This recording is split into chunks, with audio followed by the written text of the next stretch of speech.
Hi, this is Sugar Shane Mosley, and you're watching True School Sports. All right. Well, it's personal between me and you, and I'm going to do you some serious harm, you big stiff idiot.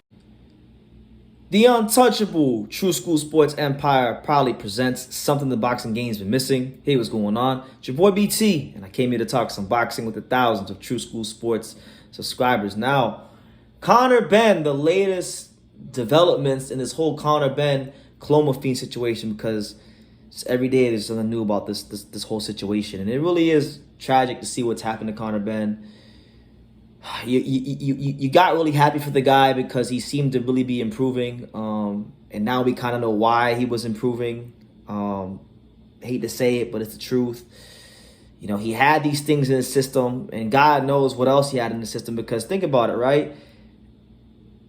He confirmed himself today. He confirmed himself today in an interview with the Sun newspaper that he tested positive for trace amounts of clomiphene in his urine. It was in his urine.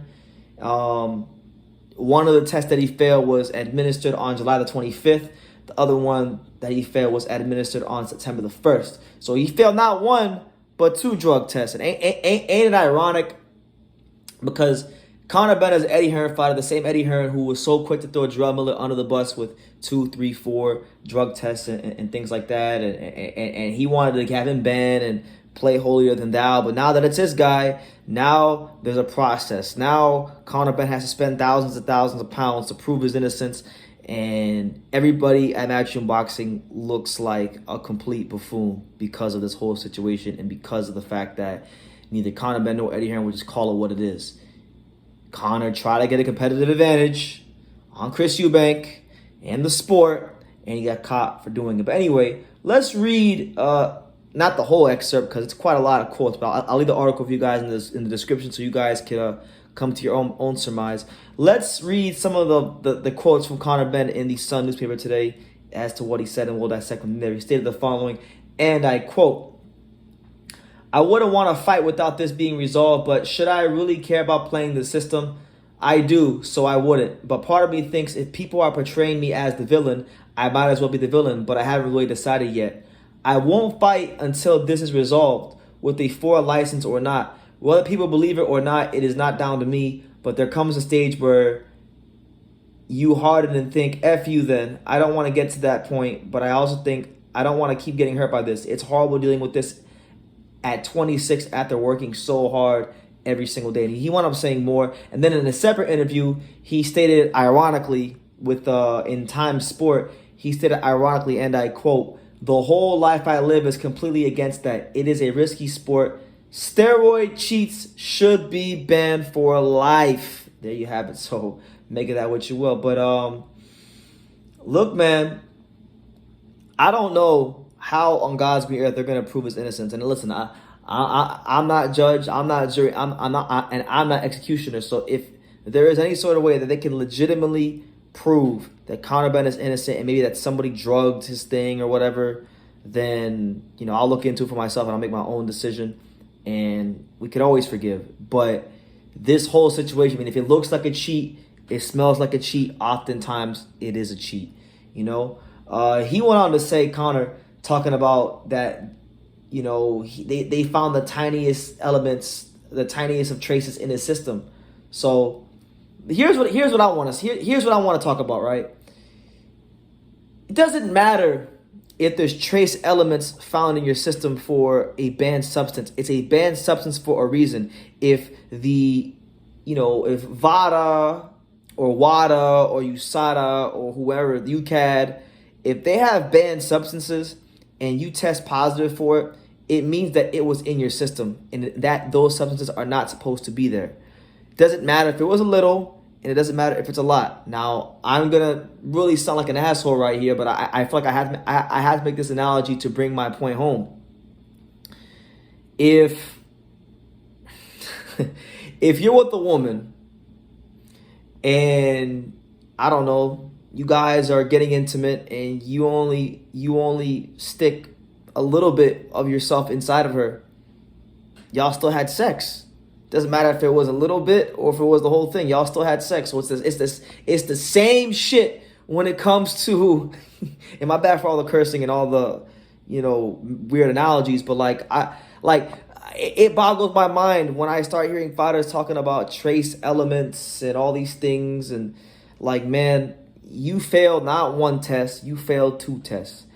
And you were fighting a weight-trained fighter who was going to have to kill himself to make the weight to do all this. And I hate to say it, but Eddie Hearn, it almost sounds like we see Eddie Hearn, he's saying one thing here. We see Conor Benn saying another thing over here. And Eddie Hearn has done so many interviews. Oh my God, bro. Eddie Hearn has done interviews on every channel. IFL, Boxing ID, whoever he can do an interview with to try to spin this narrative, he's gone into damage control mode 5,000. He's not trying to let anybody have their own informed and educated opinions for themselves. He wants to control the narrative, which is why he always wanted to go to the Zone. He always said when he went to the Zone back in the day that he wanted to go there because he wanted to control the narratives, and that's what he's doing with this whole situation. He's trying to control the narrative. He's trying to say that the British Boxing Board of Control didn't want to give Conor Benn a fair and just proper hearing, but then Conor Benn is the one that relinquished his license. So there's a lot of confusion, and where there's confusion and where there's chaos, there's often lies and deception, So Eddie Hearn should not be trusted. Conor Benn, I like Conor Benn. I met him. I really wish all this wasn't true. He shouldn't be trusted either because he is part of Eddie Hearn, and Eddie Hearn is not very trustworthy in the situation because he's not keeping that same energy when it comes to his fighters. So Conor Benn is saying that, Conor Benn confirmed himself that he tested positive for, multiple drug tests, on July 21st and September the 1st as well.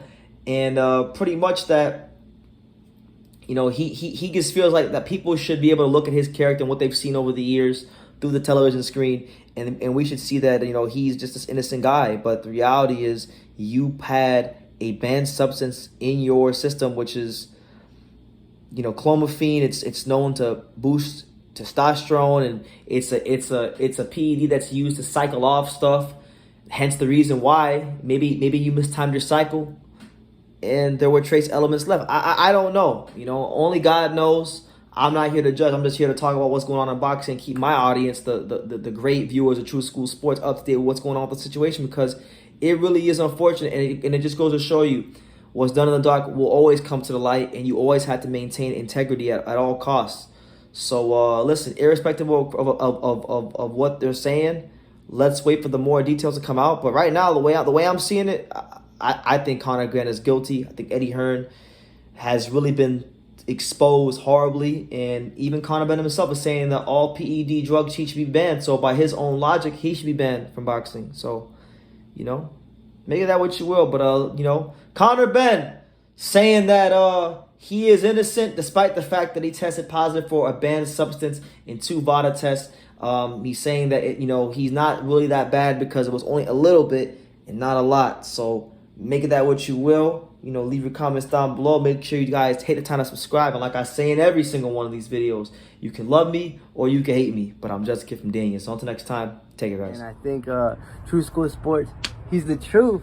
One of the best the best. Ooh, the number one. Number one. Brandon, you've been there, man, and you're building up a good following with us. Thank you. And I'm proud to be a part of what you're doing too. You are spectacular, and Thank you, man. All the best to True School Boxing, and keep up the good work.